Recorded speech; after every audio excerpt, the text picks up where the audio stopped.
अस्सलाम वालेकुम नाज़रीन, मैं हूं यम वाजिद। 7H न्यूज़ में आपका खैर मकदम है। राजेंद्र नगर एमएलए प्रकाश गौड़ अचानक बीमार हो गए, जिसके बाद उन्हें करीबी हॉस्पिटल मुंतकिल कर दिया गया।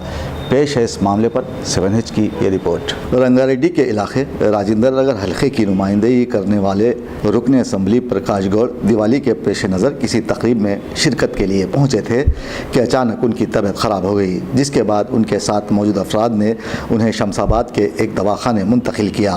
इब्तदाई तिब्बी इमदाद के बाद डॉक्टरों ने उन्हें निम्स में शरीक होने का मशवरा दिया, जिसके बाद उन्हें फौरी निम्स हॉस्पिटल अमीरपेट मुंतकिल कर दिया गया। डॉक्टरों ने कहा है कि उनकी हालत अब तेज़ी से मुस्तहकम हो रही है। इस खबर के आम होते ही उनके चाहने वाले उनकी अयादत के लिए दवाखाने पहुंचने लगे हैं।